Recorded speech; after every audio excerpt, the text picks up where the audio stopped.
Makes a huge difference if you'll do me a favor by subscribing and liking the podcast wherever you listen. It goes a long way. Thanks, and I hope you enjoy. Sam Parker is an award-winning author, editor, and public speaker. His first book, Good Anger: How Rethinking Rage Can Change Our Lives, was published with Bloomsbury in 2025. A blend of science, psychology, and history, it looks at the cost of suppressed rage and how healthy anger can improve relationships, help tackle depression and anxiety, and drive us towards greater professional success. It was named Nonfiction Book of the Month by The Independent and has been featured in the Financial Times, Mail on Sunday, and Sunday Times, and more. Sam runs the Substack, The Good Father, a reflection on parenting through the lens of psychology and emotional science. In this conversation, we talk about his own mental health journey, the cost of suppressing his anger for years, and therapy, his therapeutic journey, and learning how anger can, used in the right way, can help us, and learning about emotions overall. So I hope you get something out of this conversation that you can use in your life to better your life, make yourself and your relationship stronger. Sam, welcome to the Wisdom of Life. Thanks, Chad. Great to be here. So I wanna start with your book, Good Anger. What inspired you to write the book? As a journalist, I've been covering mental health for quite a few years, and I noticed that a sort of revolution had been taking place, at least in Britain, over the last 5 years or so, around awareness of things like depression and anxiety. And a lot of the stigma around those conditions and the way they were discussed in public were being removed, which was really cool to kind of report on and witness. But at the same time, in my personal life, where I was really seeing breakthroughs in therapy and in relationships was actually working on anger. Anger didn't seem to have any place in the public conversation. So it kind of started with me looking at these two things and thinking, why is it that this emotion that figuring out for me had been so impactful and so important didn't really seem to have a place in the kind of the mental health conversation that was playing out in the culture. And so I was fascinated by that. And so what I always do as a journalist and as a reporter is try and come at a subject as though I hadn't heard of it, and try and start with a relatively blank slate and take away any preconceptions that I might have. And so as a bit of a thought exercise, I did that with anger and started to look at the roots of it and the history of it and why we talk about it in the way that we do, and how it's perceived by different sections of society and so on. So it kind of started as a research project, and then I kind of brought those two elements together, so my personal story and the what I'd sort of learned from looking at anger with a little bit more objectivity. And that's how the book came about, really. I think that anger is the most misunderstood emotion that we have, and I think that a lot of people are paying a very high price for that. And the biggest problem that we have with anger is actually not the one that we tend to talk about. It's not actually the people who can't stop losing their temper and getting into confrontations. That is a problem for sure, but for a great many more people in society, the problem is actually the opposite. They contain it, they suppress it, they repress it. And yeah, people pay a high price for that. And often it's a huge component behind anxiety and depression. So going back to the beginning, if we're talking about anxiety and depression, but we're not talking about anger, we're not really having the full, honest conversation about what often leads to those conditions. So that was my starting point. And then here I am a few years later talking to you. Yeah. Wow. Had you been in, if you don't want to answer this or whatever, we can, cut this out, but had you been in therapy for a while and noticed this inflection point or insight about anger for yourself, and like a suppression or a containment you talked about for yourself of anger? Yeah, so I arrived at therapy about 8 years ago, about 5 years before I started researching the book. And I showed up with anxiety issues, sleeplessness, alcohol dependency, a few of these things. And as I explored them, what I came to understand was that for me, almost all of the things in my life that I wanted to change could be traced back to holding on to anger and feeling very uncomfortable with anger, even as a concept, really. And I remember sitting with my therapist, who's an excellent therapist. I was very lucky in that regard, and someone who'd done a lot of work on anger with other people, and telling him something that I heard a lot of people say to me when I interviewed them for the book, which was, I'm not an angry person. I don't really get angry. This was something that I would say to my therapist in the early days. And of course, what I really meant by that was that I don't show it. I don't have a conscious relationship with anger. Anger is a core emotion alongside joy, disgust, fear, and sadness. And none of us get to escape without having experiences of those things. We just get good at telling ourselves there's something else or ignoring them and so on. And so the interesting thing, I think, with anger is that if someone tells you that they're not angry, we sort of think that means that they must be enlightened or particularly, chilled out or something like that. But if anybody was to say that about one of the other core emotions, I never really feel sad, I never really feel joyful, I never feel afraid, you would immediately think something doesn't sound right about that. And an actual fact, we should be interpreting a lack of anger in the same sort of a way. So for me, the inflection point was actually learning to talk about things that I was angry about, accepting the presence of anger in my body, in my mind, in my past, in my present, in my future, and just getting comfortable with it. And, a large part of the book, the first part of the book really is just about how we can learn to even be comfortable with the idea of being angry. And it's amazing how many people are very uncomfortable with that because they're terrified it's going to mean they have to do something scary or, it's going to lead them to trouble. And actually that doesn't have to be the case at all. So getting comfortable with anger was the first stage for me, and it's where the book begins, really. When you think back on that, like, what was that like for you, getting comfortable with anger, just recognizing that and going, okay, I'm just going to sit with this, not necessarily do anything, punch a pillow or anything, right? Mm. Like, but just sitting with it and getting comfortable with that. Was that like, whoa, I've never, done this intentionally before in my life, and like this is a whole new experience. What was that?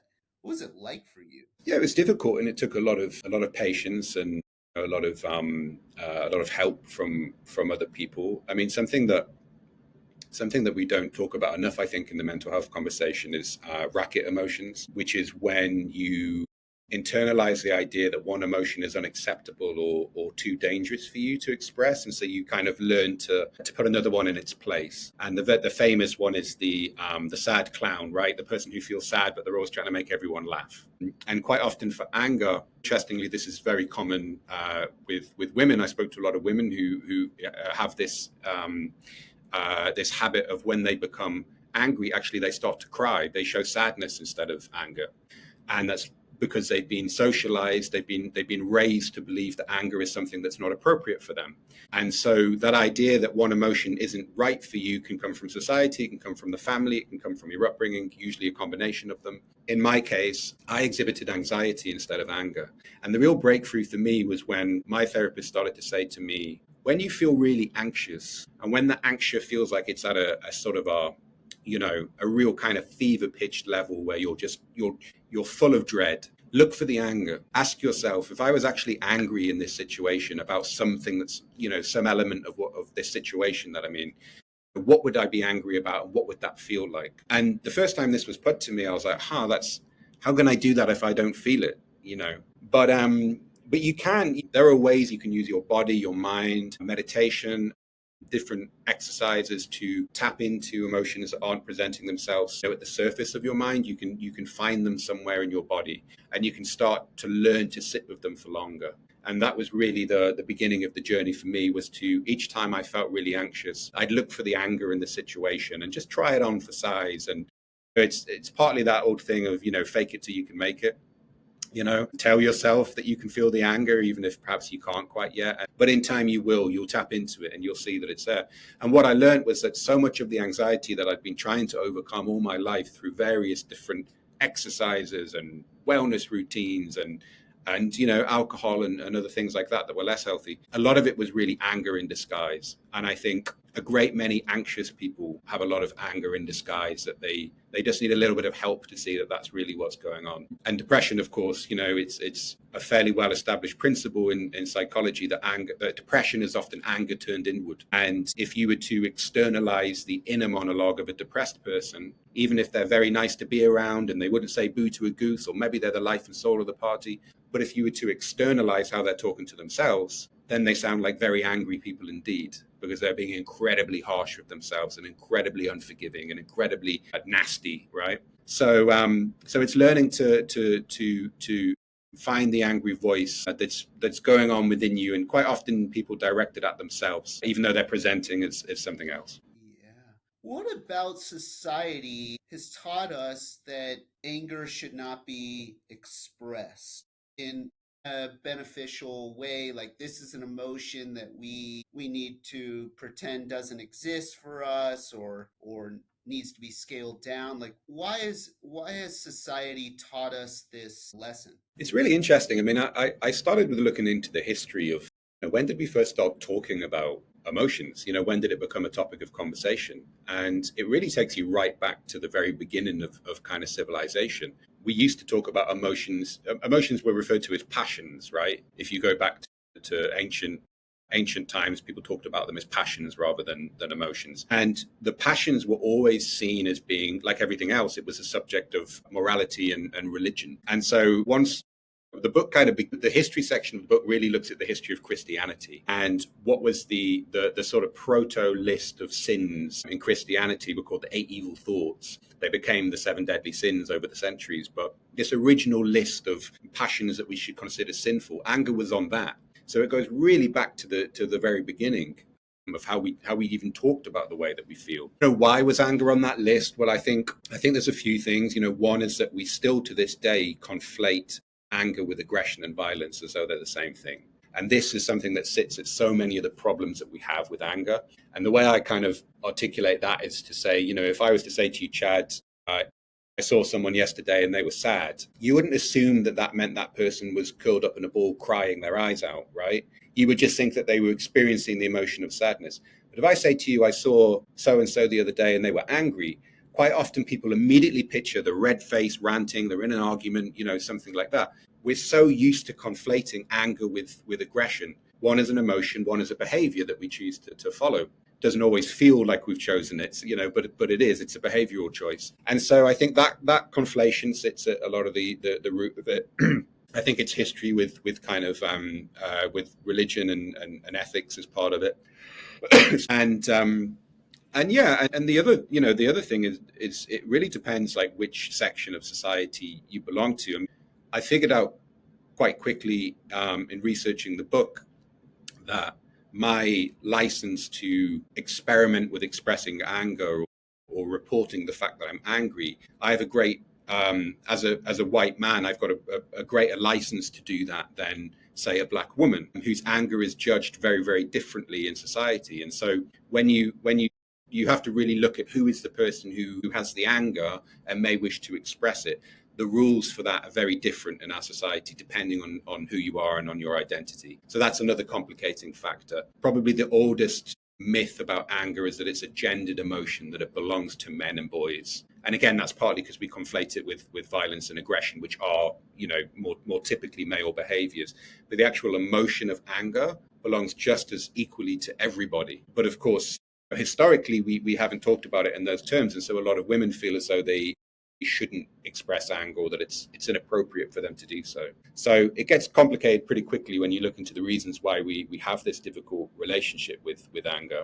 But, we also for a long time had a very difficult relationship with sadness. Sadness was on the original list of 8. That was the one that fell off. So when we went from the 8 evil thoughts to the 7 deadly sins, that was because sadness fell off the list. But there was a time when sadness was seen as immoral and that we shouldn't show it. And actually, how comfortable we are with admitting to being depressed and talking about depression, that itself is a relatively new thing. So, anger isn't the only emotion that has this sort of, let's say, bad reputation, or, has its reasons why it's difficult to engage with. But it's definitely the one that I think we have the most problematic relationship with, but also the one that we stand the most to gain from getting comfortable with it, which is kind of where I'm coming from with the book. And I think the next frontier of the mental health conversation, for so many reasons, really needs to be how do we get comfortable with anger and see it for what it is, which is a useful emotion, not a behavioral fate or a source of danger. Excuse me. Yeah. How did sadness fall off that list, that moral list? How did that come about? Well, so these lists were, I'm slightly simplifying its role in society because the list began, the eight evil thoughts, which were written by a monk called Avigus Ponticus in ancient Egypt. It was originally intended as a sort of guidebook for other monks. So it was really aimed at, incredibly devout religious people, incredibly devout religious circles. It wasn't necessarily intended for the whole of society. And sadness was sort of related to inertia. And his argument was that if you're to live a true spiritual life, you can't be inert. You have to be active. You have to be actively doing the right thing and spreading the word of God and so on. So it was originally perceived as sinful or immoral because it kind of led you away from the path of being a good Christian. But by the time that the seven deadly sins was being used by the time it was being preached to the rest of us, by the time it was at the pulpit and people were going to confession and listing off the sins that they'd committed that week, sadness had fallen off by that point. But it just goes to show that there's a complicated history with most of the emotions, particularly what we call the negative ones. But where we've came so far with even if you look at the seven deadly sins, right? If you look at the six other sins, we've come pretty far to having an accommodation with most of them. Envy is sort of the engine room of social media. Lust is sort of, as long as you're consenting, lust is fine to most people. Obviously, there are still some people who would disagree with that, but in this sort of Overton window of morality, the rest of the sins are kind of fine. Anger's still the one that we have a problem with, I think, and still see it as sort of taboo and something to be sort of ashamed of in society. So it's the one where we need to do the most work, I think. Yeah, because I'm not sure if you're familiar with Susan David. She's in Boston, and she has a book entitled Emotional Agility. And one of the things she talks about, she's a psychologist. One of the things she talks about with emotions is she said they're just signposts. Like she says, okay, when you recognize an emotion, you feel an emotion, ask yourself, what is this telling me? Like, what do I value? Like, if I'm angry or I'm feeling sad or I'm feeling joyful or that emotion is passing through me, it's like, what value is behind that? What is, and so my question off that is like, okay, when you started to recognize, like for yourself, oh, that emotion's passing through me, that anger's passing through me, I'm curious, like what value or values behind that signpost was telling you. Yeah, value is a really interesting way of framing it. I also think of it as just information. I think if you think of emotions as sources of information, it has a wonderful kind of neutralizing effect on them, for one thing, which is useful. But yes, I agree with that principle. I'm not familiar with her work, but what we're very good with anger is, and all emotions, but particularly anger, we're very good at seeing what it has to tell us about the other person, right? We're very good at seeing what the wisdom of our anger is when it comes to the person who has made us angry. And it's usually what an unreasonable, so-and-so they are, to put it politely. But asking yourself what the information of your anger is for yourself is where you get to the good stuff. And that's where anger starts to become a really useful emotion. And I think you can separate it into three broad buckets. And the first bucket of information you get from anger is really simple. A boundary violation has taken place. And that's where, if I bumped into you while we were walking down the street and you stepped back and you went, whoa, that's you using your anger and interpreting it as a boundary violation has taken place, and that needs to be addressed, right? Can happen verbally, physically, whatever. So that's straightforward. What's far more common is that your anger is pointing you towards a change you need to make in your life or a wound from your past that you haven't addressed properly. And so the first one, I think, comes up a lot in work contexts, right? So I think that often you can be angered by a colleague. And I think often anger at work boils down to, I don't feel respected enough. And then you can ask yourself, well, is it really about the email or the comment in the meeting? Is that really what I'm angry about? Or is that just the signpost, which is a word you used, to a change I need to make or a need that's unmet? And I've done this many times at work where I've been angered by a colleague. And when I've really sat and dwelled on it and thought about it, it's because I feel as insecure over here. I'm not sure my boss is, has my full backing on this issue, or, I feel like this skill of mine isn't developed enough, or whatever it is. And then I think you can take that information and, yes, address the conflict if you need to, but then also work on the insecurity that it's prodded, right? The fear that it's kind of prodded in you. So that's some information you can get from anger that I think is really useful. The third bucket, the wound, is tougher stuff and it's deeper stuff. And I think a really good example of this is children. If you get angered by your toddler for something that they do, or perhaps it's a loved one, someone close to you, intimately close to you, and you feel more angry than that situation seems to warrant, which is certainly going to be the case with children, because we can't ascribe motive to children. They're not doing it on purpose. They're being children, right? In most cases. But you feel this anger that's bigger than that. Well, that's when you need to say to yourself, well, what historically is this reminding me of, and what is this sort of conjuring up for me from my past that maybe I haven't addressed? So I think that's the third bucket of information that can be really useful, but obviously, can be harder to understand and get into. But yeah, as soon as you start thinking of anger as information, and then thinking about, well, how can I act on it tactically? I think you're in a really good place. And then the second thing that anger gives you that the other emotions don't. So if we get information from all of the emotions, great. But what anger gives you is information plus energy. And what you choose to do with the energy is, again, where it can get really interesting. Because if you use that energy rashly and irrationally, then you're going to trip yourself up. But if you take that energy and you funnel it into something tactically that gives you an advantage that improves your life or your situation, well, that's great. Because, no emotion is as energizing as anger. And that's something that, Darwin wrote about and Freud wrote about, and it's something that many people I interviewed for the book who were on good terms with their anger talked about it in these terms: the creative energy of anger, the I'll show you energy of anger, the I'm going to sort this out right now energy of anger, right? If you direct that in the right way, then it's really, really valuable.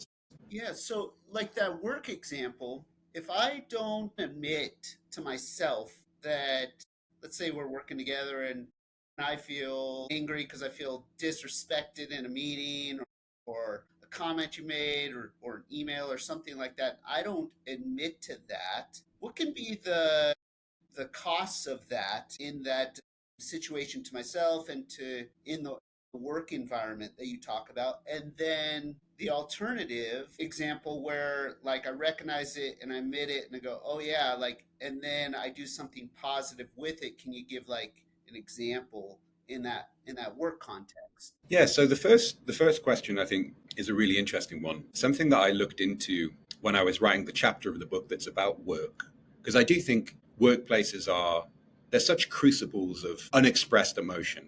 For obvious reasons, the risks are high. We're not secure in our relationships with people at work.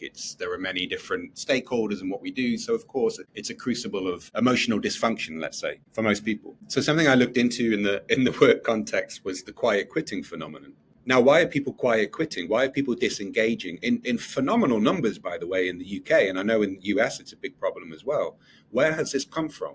Now, you might assume it's about remuneration and the fact that we've lived through very difficult economic times and people feel burnt out and that sort of a thing. Actually, when you drill into the data on a lot of it, it's not that people feel, it's not even often about remuneration. It's not often about whether they feel like the company cares about them or any of those sorts of things. It's actually often about how challenged people feel, how pushed they feel to develop, how much clear feedback they're getting.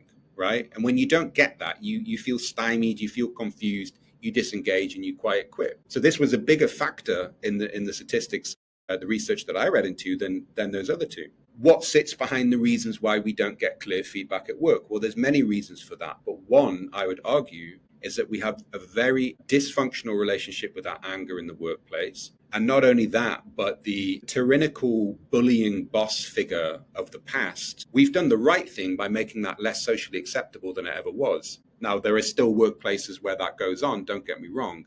But by and large, we've moved somewhat past that. But I think we've overcorrected to the point where we actually don't know how to have honest conversations at work anymore. And people aren't getting direct feedback. And people aren't talking about when they're unhappy, dissatisfied, angry with each other. because the risk feels too high, both for managers and for people talking to their peers. What's the price of that was your question. Well, anger deferred is anger multiplied. And what tends to happen is that if a colleague, if there are 5 small instances of a comment in a meeting or an email that rubbed us the wrong way, and we don't ever report that back to the person who made us angry, the person who did it, well, we go on Slack and we complain about them behind their back to the colleagues we do trust, which is very inefficient, right? Doesn't actually help us get ahead. We just makes us feel it's like a fake form of catharsis, and there's actual studies around this, by the way. That's not an opinion. So you don't get the catharsis. You're not being productive, and what's worse is you accumulate a sort of feedback deficit with this person, and they become a bigger figure in your mind than they really are. They become a bigger enemy, or they become someone who's out to get you, or the anger accumulates. It kind of unexpressed anger multiplies is a general rule in all relationships, and so then the relationship with that person becomes untenable. So then what do? If you're avoidant, which a lot of people who don't have a good relationship with anger, you start trying to work around that person, or you try and leave them out of key work streams, or you duck moments with them. And then all you're really doing is you're affecting collaboration. You're stopping your own progress because probably that person has played some part in how you could get ahead, and so on and so forth. So it's very bad for us in the workplace to never acknowledge our anger and never talk about when we're upset with someone. To give you an example that I give in the book from my own life, that for obvious reasons I'll have to talk about in relatively broad strokes, but just a small example that I think illustrates how it can be done slightly differently. I remember being really excited about a project in a job in the past, and that project being given the green light, and me immediately expressing an interest with a colleague about leading that project, which I felt was my right, given my position and all the rest of it.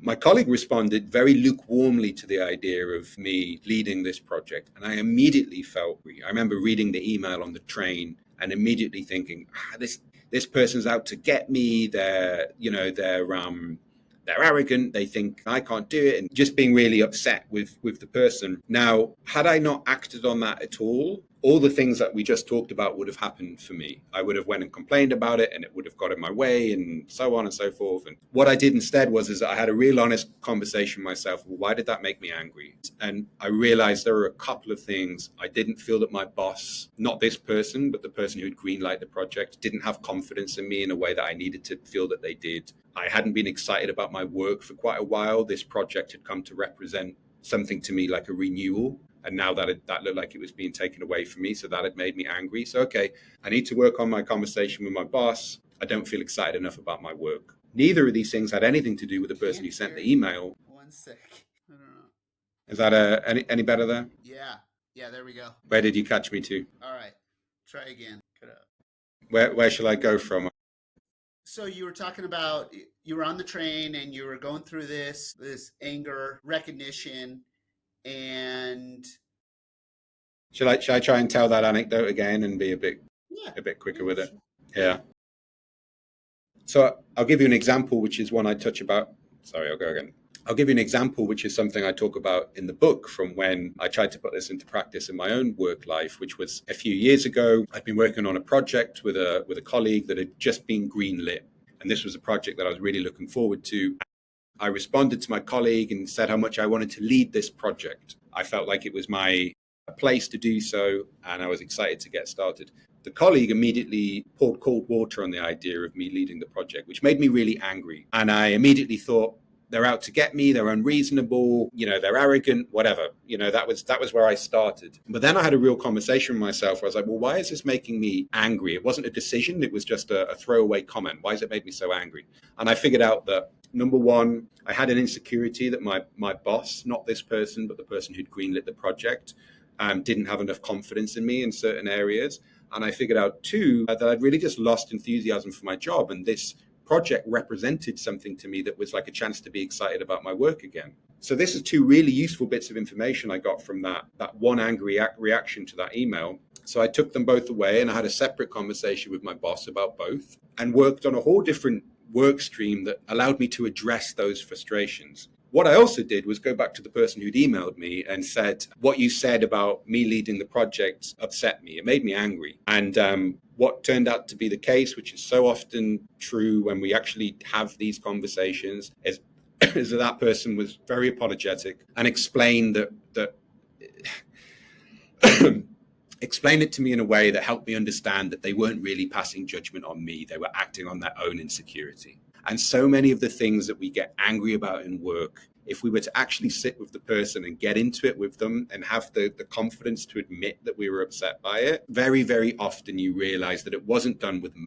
It was about something else that was their own situational perspective. Now, I'm not saying every work conflict can be resolved like that. Of course, genuine toxic things happen in the workplace. But I think a lot of the kind of lower level frustrations with each other, having an honest conversation can get you really quickly to a good place. Whereas if you take it away and you stew on it or you moan about that person or whatever, then it doesn't really get you anywhere. So some constructive anger in the workplace, I think, can go a very long way. And more importantly, the price we pay for not trying to express when we're angry and not honoring it can be really, really high. And you see that in the state of the workplace in 2025, I think. Yeah, Dr. Becky Kennedy, and clinical psychologist and like parenting expert in New York City, she says, MGI, what's the most generous interpretation here? Because a lot of times it's like we make these large assumptions. It feels like we rush to judgment, and we have this whole narrative, this story we tell ourselves of just this little, you talk about information, like this little bit of information and this massive story about they the malice and the intent and all this, like Yeah. Sam meant to just, he meant to screw me over, and he's been planning this for 5 years. And it's like, when I take it away and I don't actually have that conversation in a productive way with you, it's like this story, I just completely, like, our mind, our brain is so good at it, right? Like running this Yeah. narrative, and we haven't even stopped to question, is this even accurate, or is even a part of this accurate? Yeah. I think it's the negativity bias, right? I mean, if there's no information to contradict our imagination, then we will assume the worst, and we will think that we have been interpreted in the worst possible way, and everyone is out to get us. That's just how people tend to think a lot of the time. And why it's so difficult at work is that you don't have that shorthand, you don't have that intimacy that you have in your family life and your friendships, where you can get around that stuff quicker. And so I do think, in staying with the workplace for a moment, finding ways for modern workplaces to facilitate honest conversations, both constructive feedback from managers, but also conflict resolution between peers, it's still such a huge problem and such a drain on efficiency for companies. And the quiet quitting phenomenon proves it, right? I mean, it's been a disaster for productivity all around the world, particularly America and the US, Britain and the US. So I'm really I find the challenges with emotional life in the workplace fascinating, really, really fascinating. Yeah, more companies should look at it really, really clearly and honestly, I think, because it's such a drain on resources, people's emotional resources, as well as just time. Yes, because energy, it's kind of like that energy below the surface is happening, even though we don't see it until there's some sort of like physical output. Mm. But like, say in the organizational space, in the company space, the workplace, the the boss, the manager is frustrated that X, Y, or Z isn't getting done at a certain level or a certain pace or something like that.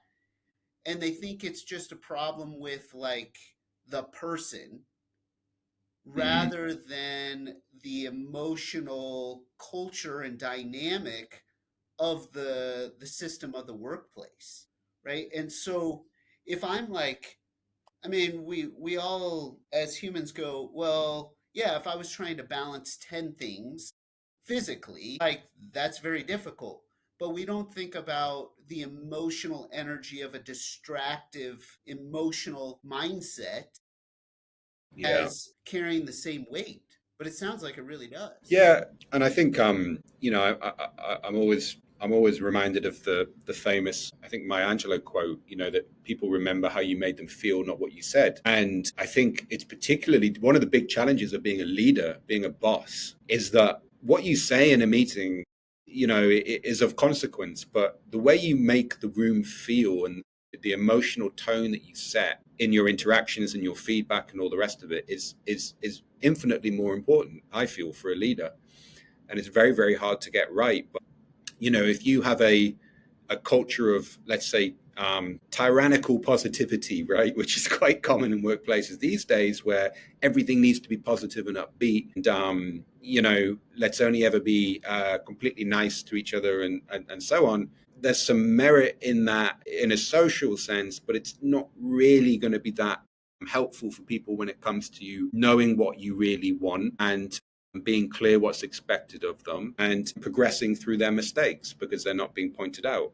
So it's the opposite problem to the nasty monster boss, where everybody's afraid all the time. And I think anger plays a part in both extremes, because anger is either being withheld and not acknowledged and sort of denied over here, or it's being turned into toxic aggression over there, and you don't want either of those two things. But I think often in workplaces these days, it kind of falls on one of those. It falls further towards one of those extremes than would be ideal. Yeah, it makes me think of, I've had on Rich Davini, who is a retired Navy SEAL, and he was commander of like the all-star team for the Navy SEALs, and talking offline. I've had a talking offline with a couple of my friends that are retired special forces as well. One of the things that Rich talked about on the podcast was like the real commitment to the honest conversation. And in the daily debriefing, he said the real way we're going to work together better and make progress and make less catastrophic mistakes is if we get real with each other. Not this like, hey, like the toxic positivity, tyrannical positivity of like, hey, great job, but really over here I'm thinking, that was such an idiotic move and it could have cost us. Like not being honest. He said, like we have these tough conversations, but over time you get more comfortable having these tough conversations. Yes, it's a learned skill, absolutely. And I there was a woman. There's a fantastic TED talk that I love by someone called Marcia Reynolds, who talks about the energy of anger. And she talks about being a drug addict in her teens, going to jail, but she was very smart, but she had a difficult adolescence, ended up in jail, and she credits anger with basically she left jail, she qualified top of her university and went on to be a very successful, accomplished businesswoman, and she credits the energy of anger with getting her there, because it was I call it the FU anger, like I'll show you anger. And that was what she says she rode to the top of her professional life. And she did a TED talk about it, which was very, one of my favorite TED talks. Now, I interviewed Marcia, expecting to find someone who was just comfortable with one of those people that you do meet who's very comfortable with anger and finds it easy to access and so on. And actually, she talked about how she had to learn how to say to her boss, I'm angry with your decision, I'm not happy with this, and have that difficult, honest conversation. And it made her really uncomfortable, and she'd be terrified going into meetings and all of this. So even people who seem, very accomplished leaders who know how to do this stuff really well, at one time had to learn how to do it. And I think the thing with anger is that it is a learned skill. Expressing anger in a way that's proportionate, in control, measured, constructive, but also that doesn't pull a punch, doesn't back away from it in any way. Really, really hard to do. And I don't think many people do it naturally. I think most people have had to learn through trial and error. And I remember someone saying to me that, learning how to use anger is a bit like driving a sports car when you don't have a license yet. You're going to stall it or you're going to smash into something. And some of the examples I share in the book of my own journey with trying to get better at it are examples of smashing into things or stalling the car, because it is really hard to get used to like acting on your anger in a way that's constructive. But there's a really powerful thing you can do, which is admit to it and tell people that's kind of what you're doing. And to confess, I'm trying to get better at acting when I'm angry. I may not get this conversation entirely right, but I'm going to give it a go. And you can put in caveats like that with people when you talk about the things you're upset about, and still go on to express yourself honestly and truthfully and righteously and all those other things. But you can admit to the fact that it's difficult, and I think that can be a powerful thing when you're a boss as well. It's a powerful leadership tool. But yeah, it's difficult stuff. It's like it's emotional ninja stuff. I think it's not easy, and I get it wrong all the time. But what I've learned is that it's better to try and get it wrong than to duck it, because when you duck it, you end up with that deferred multiplication that makes things worse usually. Hmm. Is it? I've always had this image in my mind. Tell me if this resonates with you. Like when you defer it, you suppress it, you try to contain it. To me, it's like you're pushing a ball. You're in a pool, swimming pool, for example, or body of water, and you push a ball down Mm, and try to hold it down, and then it pops up in another direction, like with other force. It pops up in a way, an unexpected way. mm. How do you see that? I'm smiling because, believe it or not, I use that exact metaphor somewhere in the book because Really? and I think it's it it's absolutely perfect because you think that you're pushing it down, but then it's going to spring up behind your back or something like that. Yeah, exactly. And this is something that you know um, is really there in the earliest writings of Freud and Jung, and the earliest writing on psychology and some of its most established principles follow the line that, the more you suppress an emotion, the more it will appear in ways that shock you. And something I talk about towards the end of the book is shadow theory and the idea that we each of us carry an underdeveloped aspect of our personality that will direct us in ways that are confusing until we confront it.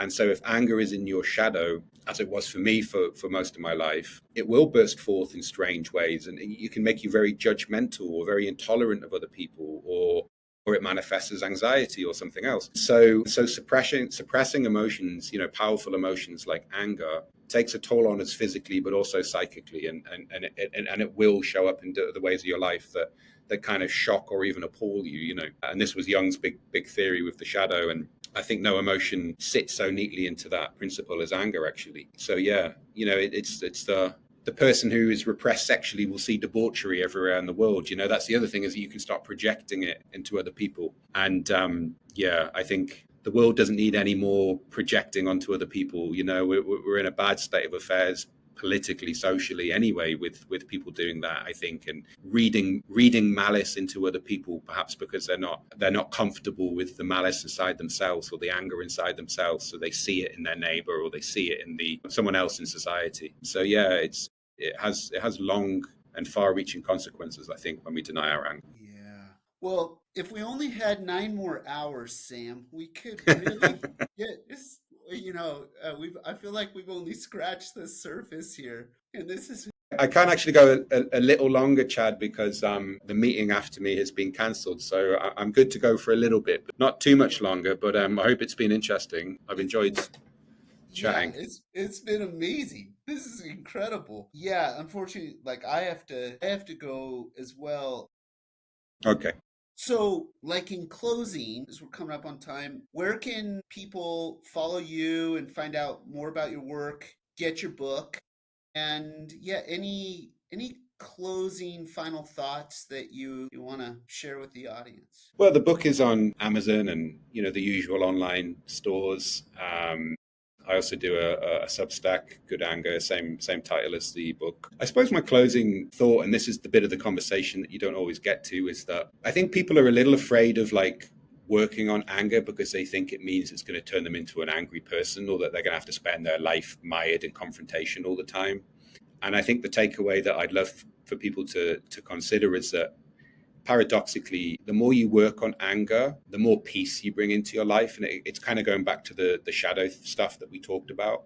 And being comfortable with anger, learning to recognize when it's in your body, seeing it for what it is, and then acting on it constructively actually brings you to a much more peaceful place. And I say that as someone who has struggled with anxiety all of my life. And so I would say to people, if you think that you have a problem with anger, being in touch with it, expressing it, what rests on the other side of that is not an angrier life. Actually, it's a more peaceful life, because once you're kind of in tune with it and you're comfortable with it, you're less dogged by it, right? So yeah, it's that idea of when you shine light on something, it kind of sterilizes it. And so yeah, that's the message I think sometimes gets overlooked when we talk about working on difficult emotions, that there's actually a lot of positive outcomes to it. Yeah, that's a beautiful message that I think can resonate across society, across disciplines, because it makes me think of like the idea of acceptance,